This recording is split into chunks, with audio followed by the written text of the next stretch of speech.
Thank you very much, Roger, and thank you for all of you that have made it possible for me to be here and to address you today.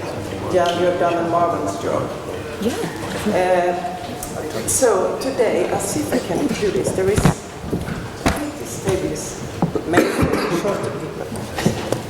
So today, when we are constant witnesses to human suffering caused by military action, and it may be very provocative, therefore, to raise concerns about how the international community can protect the environment while parties face off each other with force of arms, or when the civilian population is brutally affected. Why care about the environment when people are being shot at, starving, or when they are fleeing for their lives? Well, it is because there is a clear link between a safe natural environment and living conditions for human beings on the one hand, and the international peace and security on the other.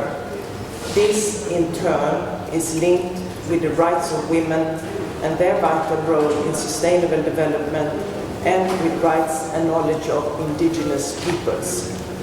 The negative impact of the environment during and after armed conflict have been seen world over.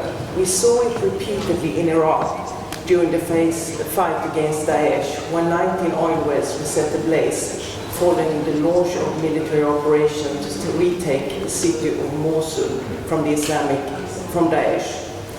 According to the UN Environment Programme, UN Environment, in-burning stockpiles of sulfur dioxide at the industrial facility created a large toxic cloud and hampered the delivery of humanitarian assistance. Elsewhere, a drinking water plant was attacked, leading to a chlorine gas leak. As UN Environment summarized the situation, environmental pollution is adding complexity and danger to humanitarian crisis. And we can add Syria, Yemen, Ukraine, Colombia, South Sudan, Afghanistan, occupied Palestine territories, and Libya. All are affected, but in different ways. The recent Global Environment Outlook report states that environmental issues are closely related to social issues such as gender gaps, waste and sanitation, migration, and conflicts. It is further stated that, and it's worth listening to what the report says, that wars and conflicts are major sources of pollution, especially air, water, and soil pollution, waste, greenhouse gases, and land degradation.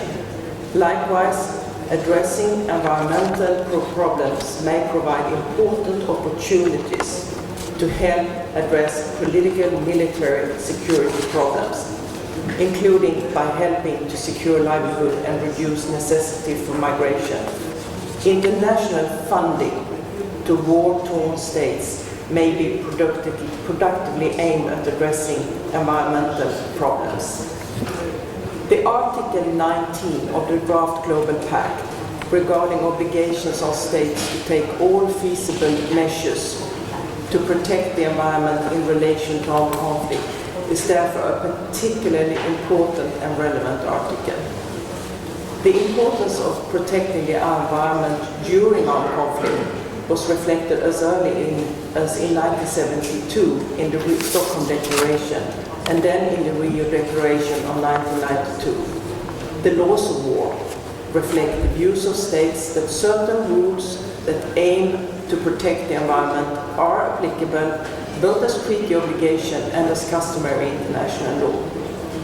But international law also recognizes that other rules of international law, apart from the laws of armed conflict, may well continue to be applicable during armed conflict. The UN International Law Commission has clearly declared that, as a general rule and principle, the existence of an armed conflict does not ipso facto terminate or suspend the operation of treaties. And the Commission provides an indicative list of such treaties, and they include treaties for the protection of environment, on human rights, international water courses, and aquifers. In parallel, it became more and more obvious that treaty rules explicitly applicable during armed conflict will not provide sufficient protection for the environment in situations related to armed conflicts. An initiative was therefore taken by UN Environment, by the International Red Cross and Red Crescent Committee, and the Environmental Law Institute to analyze other areas of international law besides international humanitarian law, also human rights law, international environmental law, and international criminal law. The result was a very interesting report with the name Protecting the Environment During Armed Conflict.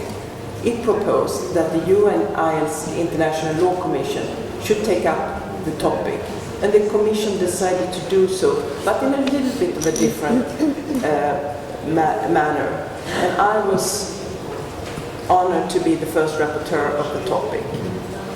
So the ILC is presently in the process of concluding the work of the topic, the title of which is Protection of the Environment in Relation to Armed Conflict. The Commission has adopted 18 draft principles that address how protection of the environment can be improved before, during, and after armed conflict. Other draft principles are yet to be adopted. This month, the drafting committee of the ILC adopted 3 additional draft principles regarding the protection of the environment in situations of occupation. Also, the present rapporteur, my dear colleague Maja Lehto from Finland, has proposed 7 additional amendments to the previously adopted principles. They address corporate due diligence, environmental modification technique, responsibility and liability, corporate responsibility, and human displacement, to mention a few. The work of the Commission reflects the legal development that has taken place in recent decades, and it is recognized and welcomed by states in the UN General Assembly. Many international organs and organizations are working to improve the environmental situation and condition of people living in conflict-affected areas. These include the UN Environment, the ICRC, the European Union, the African Union, and NATO, just to mention a few. And individual states are regulating or legislating to sharpen their tools to ensure that the effects of the environment in relation to armed conflict are kept as a minimum, albeit, I must add, without compromising the legitimate military requirements. But there was a need also, the need to act is also recognized at the political level. The UN Security Council adopted a very important resolution in 2017. It's called the Lake Chad Resolution. It was a landmark resolution in that the adverse effect of climate change and ecological changes were recognized as a security threat. As late as in December 2018, for the first time, the UN Security Council held a meeting on the environmental impact of war. The starting point was that environmental damage during armed conflict can impede sustainable development and potentially lead to a relapse into the conflict. And there is, for obvious reasons, a clear gender dimension to the need for action, since women are particularly affected. Within the space of a few years, the UN Environmental Assembly has adopted several or a couple of important resolutions with a direct bearing on the protection of the environment in areas affected by armed conflict. The most comprehensive is Resolution 2/15, adopted in 2016, which is entirely devoted to that topic. Others followed, such as the resolution on pollution, mitigation and control in areas affected by armed conflict or terrorism. It is therefore pertinent and unavoidable that the Global Pact for the Environment reflects the need to protect the environment affected by armed conflict. It would indeed seem somewhat peculiar, not to say inexplicable, if the Global Pact were made no reference to the impact of armed conflict on the environment. You can just imagine if all the proposed articles were followed by a disclaimer saying that the principle is applicable except in situation of armed conflict.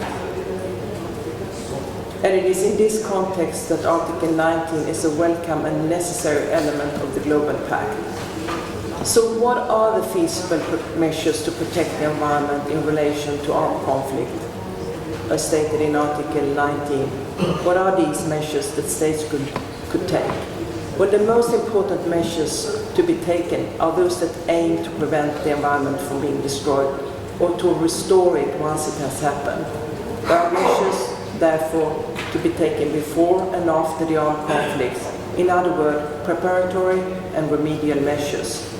So let us seek inspiration and guidance from the work of the ILC. Its draft principles are applicable, as I mentioned, before, during and after conflict. And the purpose of the draft articles or the draft principles is to enhance the protection of the environment, including through preventive measures for minimizing damage to the environment and through remedial measures. The principles underline the obligations of states that under international law to take effective, legislative, judicial and other measures to enhance the protection. But it also specifies that states should take further measures as appropriate. The principles contain examples of measures that could or should be taken, such as designation of protected zones of environmental and cultural importance, including provisions of environmental protection in agreements concerning the presence of military forces in relation to armed conflict, or appropriate measures to prevent, mitigate, remediate negative environmental consequences of peace operations. The principles also relate to the protection of the indigenous peoples and their knowledge. Measures to protect the environment must be taken during an armed conflict. The law of armed conflict is applicable, and the ILC works under the assumptions that states and other parties to the conflict follow the rules and principles of the law of armed conflict. And if they are not doing so, they are supposed to be held accountable and responsible, both as states and as individuals. This is regulated in relevant treaties such as the Geneva Conventions and their additional protocols, the Anmod Treaty, the Rome Statute for the International Criminal Court, but it also follows from rules on state responsibility and liability. And the present Special Rapporteur, Ambassador Lehto, has addressed this in her recent report that she presented this year. The ILC has also identified a set of principles focusing on situation after an armed conflict, such as the importance of addressing matters relating to the restoration and protection of the environment damaged by the conflict as part of a peace process. They also address remnants of war, including remnants of war at sea, a particularly important aspect I would underline.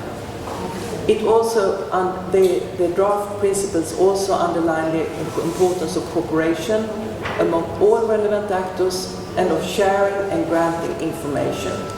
So you can see that many of the articles in the Global Pact have a corresponding draft principle in the International Law Commission's work.